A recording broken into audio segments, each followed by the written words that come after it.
ഇതൊരു സാങ്കല്പികമായിട്ടുള്ള ടാസ്ക് ആണ്. ഈ സംഗീത ആൻഡ് നസ്രിൻ ഈ ടീമില് സംഗീത ഒരു ഡയറക്ടറാണ്, നസ്രിൻ ഒരു നടനാണ്. അപ്പൊ ഇവരുടെ സിനിമ ആയിട്ടുള്ള നീ ഇവിടെ നിൽക്ക് ഞാനിപ്പോ വരാന്നുള്ള സിനിമയ്ക്ക് ഓസ്കാർ അവാർഡ് കിട്ടിയിട്ടുണ്ട്. അപ്പൊ ഇദ്ദേഹം എനിക്ക് കിട്ടാൻ അപ്പൊ ഇദ്ദേഹം സ്പീച്ച് പറയാണ്. സന്തോഷം കൊണ്ട് ഓസ്കാറിന്റെ സ്പീച്ച് മലയാളത്തിൽ പറയാണ്. അത് നിങ്ങളൊന്ന് ഇംഗ്ലീഷിലേക്ക് ട്രാൻസ്ലേറ്റ് ചെയ്യണം. അടിപൊളി.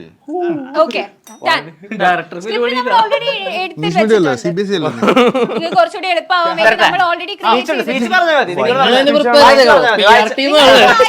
വായിച്ചാൽ മതി.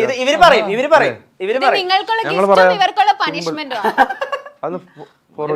ഇവര് പറയും അത് നമുക്ക് വായിക്കാൻ തുടങ്ങിക്കോ. നസ്രിൻ തുടങ്ങിക്കോ. റോഷനാണ് ക്യാപ്റ്റൻ. ഡയറക്ടർ സർ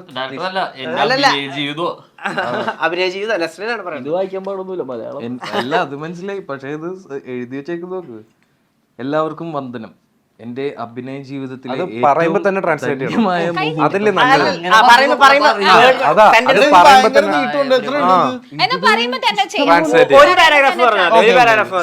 ഒരു പാരഗ്രാഫ് ഉള്ളൂ. ഓരോ സെന്റൻസ് വെച്ച് പറയാം. എല്ലാവർക്കും വന്ദനം. Morning all. എന്റെ അഭിനയ ജീവിതത്തിലെ ഏറ്റവും ധന്യമായ ഈ മുഹൂർത്തം നീ ഇവിടെ നിൽക്കൂ ഞാനിപ്പോ വരാം എന്ന ചലച്ചിത്രത്തിന്റെ സമഗ്ര സംഭാവനകൾക്കായി ഞാൻ സമർപ്പിക്കുന്നു. ഒന്നുകൂടെ പറയാം. മലയാളം തന്നെ പറയാം. I am very happy that I got a award for my movie. I'll come. You stay here. I'll come. This is എന്താ പറയാ, സമഗ്ര സംഭാവന എന്ന് പറഞ്ഞു കഴിഞ്ഞാൽ ടീച്ചർ വിളിച്ചു നോക്കി. സമഗ്ര സംഭാവന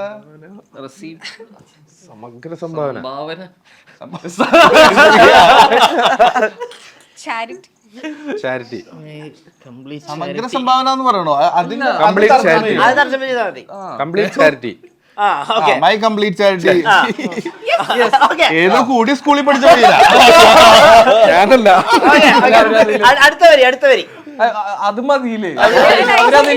അവരത് നന്നായി ചെയ്തു. പക്ഷെ ആ മൂവിയുടെ ടൈറ്റിൽ എനിക്ക് ഇഷ്ടപ്പെട്ടു. അടിപൊളിയായിട്ട് അടുത്തത് വളരെ വളരെ രസമുള്ള ഒരു റൗണ്ടാണ്. നിങ്ങൾക്ക് ഉൾക്കൊള്ളാൻ പറ്റുന്ന കുറച്ചുകൂടി എൻഗേജ് ചെയ്ത് കളിക്കാൻ ഞങ്ങൾ തന്നെ പറയണ്ടേ. പക്ഷെ ഇത് രസമുള്ളത് നിങ്ങൾക്ക് എന്തായാലും അതുകൊണ്ട് ഉത്തരവുണ്ടായിരുന്നു. ഇല്ല. അപ്പൊ ഈ റൗണ്ടിന്റെ പേര് ലിങ്ക് ഓഫ് ദി ലിങ്ക്. അതായത് കോമൺ എലമെന്റ് ഉള്ള രണ്ട് സിനിമകളുടെ വൺ ലൈനുകൾ ഞങ്ങൾ പറയും. ഉദാഹരണത്തിന് ഇപ്പൊ ഒരാൾ പുലിയെ പിടിക്കാൻ ഒരു നാട്ടിൽ വരുന്നു, അയാൾ പുലിയേക്കാൾ പ്രശ്നക്കാരനാവുന്നു. രണ്ട് പടം പറയാം ഞാൻ. രണ്ട് പടം പറയും. ഇപ്പൊ അച്ഛനെ കൊന്ന പുലിയെ പിടിക്കാൻ വരുന്ന ആൾ. അപ്പൊ രണ്ട് പടങ്ങളായി. അപ്പൊ രണ്ട് വൺ ലൈനേഴ്സ് ഉണ്ടാവും, രണ്ട് പടം ഉണ്ടാവും. രണ്ട് പടത്തിന്റെ പേര് നിങ്ങൾ പറയണം. രണ്ട് പടത്തിന്റെ പേര് പറയുന്നവരായിരിക്കും. നിങ്ങൾ രണ്ട് വൺ ലൈനും മിക്സ് ചെയ്താണ് പറയുന്നത്. രണ്ട് വൺ ലൈൻ രണ്ട് സെന്റൻസ് ആയി പറയും. രണ്ട് പടങ്ങളും നിങ്ങൾ അതിൽ ഏതെങ്കിലും ഒരു സിനിമയുടെ കഥയല്ല. അല്ലല്ല, ഒരു ലൈൻ ഒരു പടം, വേറെ ലൈൻ വേറെ പടം. ശരി, ഒന്ന് നോക്കാം. നമുക്കൊന്ന് ഫസ്റ്റ് ഒന്ന് അല്ല, നമ്മൾ ഗെയിം ആണ് കേട്ടോ. ഒഫീഷ്യൽ ട്രയൽ ഒന്നും വേണ്ടല്ലോ. കാര്യം മനസ്സിലായില്ലേ? പെട്ടെന്ന് തീർക്കാം. പെട്ടെന്ന് തീർക്കാം. ഫസ്റ്റ് ഞാൻ പറയാം. ഞാൻ പറഞ്ഞോട്ടെ. കാമുകനെ കാണാൻ വന്ന് ലോഡ്ജിൽ ട്രാപ്പ് ആകുന്ന നായിക. ഓക്കെ, ഒന്ന്. കാമുകനൊപ്പം ഒളിച്ചോടാൻ ഇറങ്ങി വീട്ടിൽ സൈക്കോക്കൊപ്പം ട്രാപ്പ് ആകുന്ന നായിക. ബെല്ലടിച്ചാൽ മാത്രം കൂട്ടമണി. കാമുകനെ കാണാൻ ഹോസ്റ്റലാണ്. കാമുകനൊപ്പം ഒളിച്ചോടാൻ ഇറങ്ങി വീട്ടിൽ ഒരു പടം കൂടി ഉണ്ട്. കാമുകനൊപ്പം ഒളിച്ചോടാൻ ഇറങ്ങി വീട്ടിൽ സൈക്കോക്കൊപ്പം ട്രാപ്പ് ആവുന്ന നായിക. വീട്ടിലൊരു സൈക്കോ ഉണ്ട്.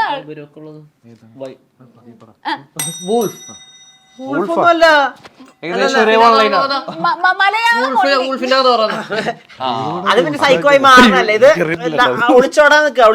കാമുകനോട് ഒളിച്ചോടാൻ നിൽക്കുക. ഇത് ഭയങ്കര മറ്റേത് കാമുകന്റെ ഒപ്പമല്ലേ ഇത് എനിക്ക് കാമുകന്റെ ഭയങ്കര കൂടെ ഒളിച്ചോടാൻ വിവരമുള്ള വേണ്ടി റിലീസ് ഇറങ്ങുവാ. ആവാത്തവർക്കൊക്കെ കാര്യം. അത് അർജുനന്റെ അതല്ല വുൾഫല്ല ഇതൊന്നും അതിന്റെ കഥയൊന്നുമല്ലോ എന്റെ ക്ലൈമാക്സ് പറയണേ. അല്ല കഥയല്ല അതിന്റെ ഒരു എലമെന്റ് മാത്രമേ പറയുള്ളൂ നമ്മള് ഇങ്ങനെ ആയിരുന്നില്ല റൂൾസ് ആൻഡ് റെഗുലേഷൻ.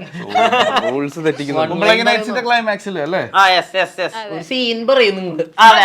അത്രേ ഉള്ളൂ സീനെ പറയുള്ളൂ. സീനെ പറയുള്ളൂ. ഓക്കെ, ഓക്കെ അടുത്തത് പുഴയിൽ ഇറങ്ങി ലൂണാർ ചെരുപ്പ് കഴുകി വരുന്ന നായകൻ, ഒമാശ പ്രതികാരം. പുഴയിൽ ബാറ്റുചാരായം ഒളിപ്പിക്കുന്ന നായകൻ. അപ്പൊ ഇത് അസാധുവായി. രണ്ടുപേരും ഒരുമിച്ച് പറഞ്ഞു. അല്ല പക്ഷെ ഞങ്ങൾ ബെല്ലടിച്ച ആദ്യം. അതിൽ കഥയില്ല. ഇല്ല, അപ്പൊ okay. മൊത്തം ചോദ്യം കഴിഞ്ഞിട്ട് ഉത്തരം പറയാൻ പാടുള്ളൂ. അതെ അതെ അതെ അത്രേ ഉള്ളൂ. ഓക്കെ ഓക്കെ ചെറിയ വാശിയൊക്കെയാണല്ലോ. ഏതായാലും ഒരു മാർക്ക് ആണല്ലോ. ഓക്കെ, നെക്സ്റ്റ് ആക്സിഡന്റ് പറ്റി ഹെഡ്ലൈറ്റ് തെറിച്ചു പോകുമ്പോൾ മരിക്കുന്ന നിത്യ മേനോൻ. ബൈക്ക് ഇടിച്ച് പടത്തിന് നടുക്ക് മരിക്കുന്നത് ലാലേട്ടൻ.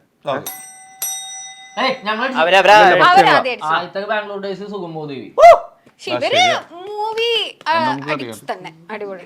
ഓക്കെ അടുത്തത് നമുക്കറിയായിരുന്നു. രാവിലെ അധ്യാപകനും രാത്രി ATM കവർച്ചക്കാരനുമാവുന്ന നായകൻ, രാവിലെ പോലീസും രാത്രി കള്ളനുമാവുന്ന നായകൻ. റോബിൻഹുഡും രാവിലെ പോലീസും രാത്രി കള്ളനും. മൂവി അഡിക്ഷൻ ആ കാലത്ത് കുറച്ച് കുറവായിരുന്നു. മാർക്ക് ഇവിടെ തരണേ. രാവിലെ പോലീസും രാത്രി കള്ളനുമാകുന്ന നായകൻ. രാവിലെ കൂമൻ. രാവിലെ പോലീസ് രാത്രി കള്ളൻ. Yes. റോബിൻ ഹുഡും കൂമൻ. Right. Yes, yes. Nice, nice. ആദ്യം അടിക്കാൻ എന്നിട്ട് ചർച്ച ചെയ്യും. പറയും. Okay. പറയും. ഓക്കെ. ഇതെന്തായാലും പറയും. ആ, ഹിന്ദുസ്ഥാനി സംഗീതത്തിൽ കഴിവ് തെളിയിച്ച ബോംബെ ഡോൺ, ദംഷറാട്സിൽ കഴിവ് തെളിയിച്ച ബാംഗ്ലൂർ ഡോൺ. ആവേശം ആറാം തമ്പുരാൻ. അതൊരു ആവേശത്തിൽ അത് ഞങ്ങൾ പറ. ജയിച്ചു. ആവേശം ആറാം നമ്പർ. ഞങ്ങൾ ചർച്ചയും ചെയ്യുന്നില്ല. അറിയാവുന്നത് അപ്പൊ തന്നെ പറയാമത്. ഓക്കെ, അടുത്തത് ഇതിന്റെ ഈ റൗണ്ടിന്റെ അവസാനത്തെ ചോദ്യം കുറച്ച് ടഫാ. സിനിമയിൽ ഡാൻസ് നമ്പർ ഉള്ള കൊടൂര വില്ലന്മാരെ തീർക്കാൻ അന്ധനായി അഭിനയിക്കുന്ന ഡാൻസ് മാസ്റ്റർ. മലയാളം അല്ലേ? മലയാളം only ഫേമസ് ആയ പടം. വില്ലന്മാരെ തീർക്കുക.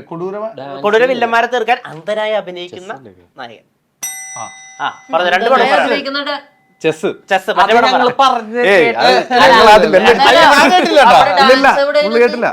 ദിലീപ് ഡാൻസ് മാസ്റ്റർ ആദ്യത്തെ ക്വസ്റ്റ്യൻ. ഏത് പടത്തില്? ദിലീപ് ഡാൻസ് മാസ്റ്ററാണ്. അമ്മയല്ലേ ഡാൻസ് മാസ്റ്റർ? അല്ല ദിലീപ് ഡാൻസ് മാസ്റ്ററാ. ദിലീപ് ഡാൻസ് കൊറിയോഗ്രഫി ചെയ്യുന്നുണ്ടല്ലോ ഭാവനേനെ. കറക്റ്റാ. അല്ല ആദ്യത്തെ മറ്റേത് മറ്റേ പടം സിനിമയിൽ ഡാൻസ് നമ്പർ ഉള്ള കൊടൂര വില്ലൻ. സിനിമയിൽ ഡാൻസ് അത് ഭയങ്കര യൂണീക്കാ. ഒറ്റപ്പെടെയുള്ള ഒറ്റപ്പെടേ അങ്ങനെ ഒറ്റ നമ്മുടെ അറിവിലൊക്കെ ഒറ്റപ്പെടാണ്. ഞാൻ ക്ലൂ ആണോ? സൈലൻസ്. സുരേഷ് ഏട്ടൻ ലാപ്ടോപ്പ് എടുത്ത് അയ്യോ സത്യമേ ചെയ്തേ. യെസ്